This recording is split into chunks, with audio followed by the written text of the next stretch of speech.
खास यहाँ श्रावण मास स्पेशली यहाँ हूँ हालुका तरकारी जो मैंने साधा आमिष खाइबाटा पूरापूरी भूली जाइए पूरापूरी मास जाई यहाँ आमर खास से लोकपाई हेले खाइबापी तो कौ मांस तरकारी भी कम लगनी जिते खाइले भी मन भांगनी यही हालुका तरकारी बनैबाटा भी बहुत ही सहज घरे थे दुई रु तीन जिनस भितर ये तरकारीटा बनीज आजिकल जो परिवार जो रेट है यहाँ सबुठार बेस्ट ऑप्शनल। तो चलते फ्रेंड्स आज आमर हालुका तरकारी बनैबा रेडी करदे।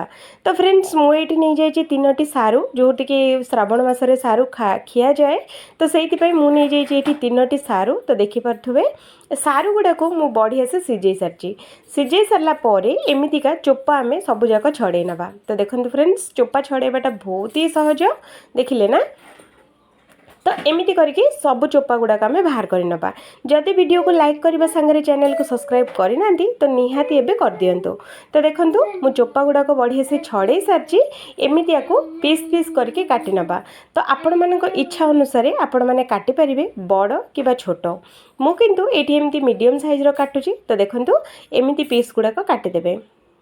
जदि आपण मानक 8 आउरी छोट खाइबा इच्छा अच्छी तो सेम आपण मैंने काटिकी नहीं पारे। तो देखो मुझे सबूक काटि सारी तापर मुझे नहीं जाइए 50 ग्राम सोयाबीन बड़ी। तो यहाँ को पानी रे 15 मिनट भिजे सारी ठंडा पानी गरम पानी नुहे। तो एगुड़ा को बढ़िया से आम चिपुड़ी नहीं जावा।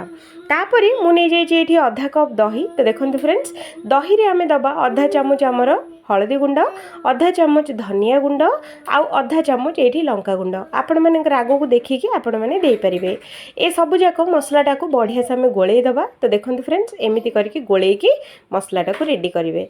तो दही द्वारा बहुत ही बढ़िया लगे निहाती दिंतु।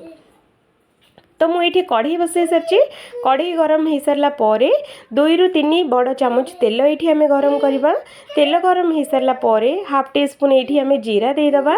जीरा फुटीगला ये मुझे दूसरी किसी गोटा गरम मसला जो थे कि डालचीनी गोटे फूल 2टी आमर लवंग आउ सुखिला लंका कंचा लंका सॉरी पियाज देदेबा। एगुड़ा को बढ़िया से आम फ्राए करवा से पर्यंत जो पर्यंत को पियाजर कलर पूरा चेंज है। तो चलते फ्रेंड्स तो देखो पियाजर कलर बहुत ही बढ़िया से चेंज हो सारी और पियाज गुड़ाक बहुत ही बढ़िया से फ्राए हो सारी। तो ये आम देदेबा गोटे टीस्पून अदा और रसुण पेस्ट। अदा रसुण पेस्ट ये बेसी दबा दरकार नहीं बास गोटे स्पून दिंतु ये तरकारी काफ़ी बहुत ही कम तेल मसला तरकारीटा बनीज को मांस तरकारी भी टेस्टा कम लगनी।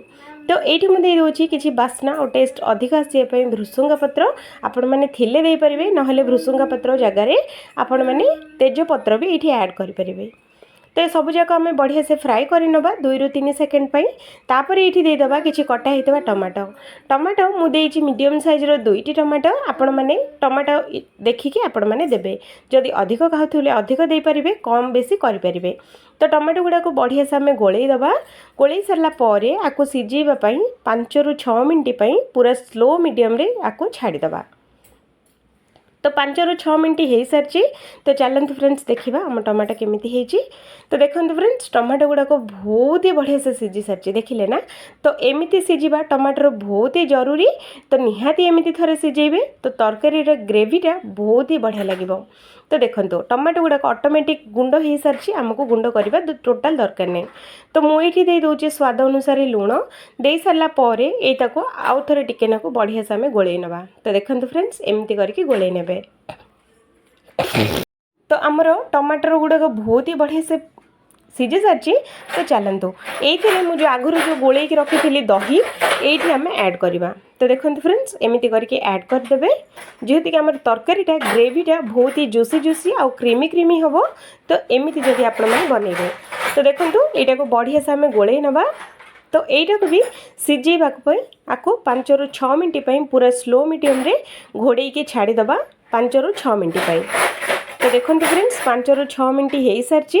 तो देखो आमर दही मसलाटा भी पूरा पूरी एकदम रेडी हो सारी तेलटा पूरा छाड़ी सारी माने आम मसलाटा पूरा परफेक्ट होगी कषि सारी देखिले ना। तो एमती निहाती कषिबे जेहेतु कि कंचा स्मेलटा और टोटाल रहिबनी। तो मुझे दे दूची किसी कस्तूरी मेथी हाफ टी स्पून कस्तूरी मेथी दे सारापर ये मसलाटा को आउ थे टिके नाकू गोलई दबा। कस्तूरी मेथीर बास्नाटा बहुत ही बढ़िया आसो ये तरकारी जदि अच्छी तो देबे नहेले कस्तूरी मेथी जगह आपण मैंने धनिया पत्र भी देकी ऐड करें। तो देखो मसलाटा बहुत बढ़िया से फ्राई हो सारी ये आम देदेबा आगुरी जो रखाई आमर सोयाबीन बड़ी बढ़िया से चिपुड़ी ये आम देदेबा।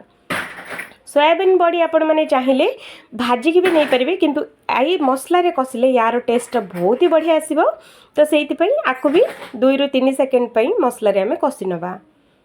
तो 2 ରୁ 3 सेकेंड हो सारी फ्रेंड्स आमर जो सोयाबीन बड़ी गुड़ाक बहुत ही बढ़िया से कषि हो सारी देखिले ना।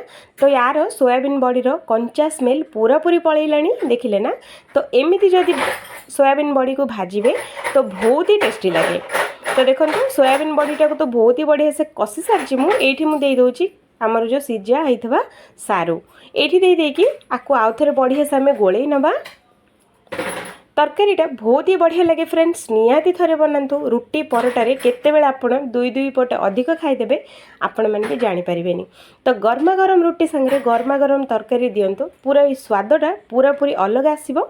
वीडियो को जदि लाइक करना तो लाइक कर दिंतु चैनल को साथ में सब्सक्राइब भी कर दिंतु। तो मुझे दे दूँगी अल्प टिके नाकु पानी जदि आपण मैंने झोल अधिक रखापी चाहते तो अधिक ऐड करेंगे कम रखापी चाहूँगे एमती जुकुजुकिया भी आपण मैंने बनई पारे। मुझे दे गोटे ग्लास पानी ये तरकारी गोटे ग्लास पानी मोपाई काफ़ी। तो से मुझे गोटे ग्लास पानी दे देती आपको घोड़े 2 ରୁ 3 सेकेंड आपको सीझापी छाड़ीदे। तो चलते फ्रेंड्स 2 ରୁ 3 सेकेंड हो सारी। तो आमर देखु तरकारीटा पूरा पूरी रेडी हो गलानी देखिले ना। तो देखो आर जूसटा पूरा बहलिया होगी ग्रेवीटा बहुत ही टेस्टी लगे। तो निहाती थरे बनातु। तो देखो आमर तरकारी ऑलमोस्ट रेडी हो सारी। तो चलतु ये मुझे दूँगी हाफ टी स्पून घर आमर गरम मसला। तो गरम मसला दे सारापर ये आम देदेबा कि धनिया पत्र भी टेस्ट बहुत बढ़िया आसो बास्नाटा भी बहुत ही बढ़िया आसे। तो निहाती स्किप न करके निहाती दिंतु। तो ये सब जाक आम मिसईदबा। तो देखो एमती करके मिसईदेबे। देखो आम तरकारी आलू आउ सारू आलू आमर सोयाबीन बड़ी तरकारी पूरा पूरी रेडी हो गलानी। आज आमर हालुका तरकारी आपण मानकु केमिति लागिला कमेंट करबा जमा भी भूलिबेनी। जदि भल लगे तो निहाती थरे बनातु सारू आउ सोयाबीन रो ए हालुका तरकारी। तो आम आउ थरे देखा हबा आउ गोटे फ्रेश नुआ वीडियो रे।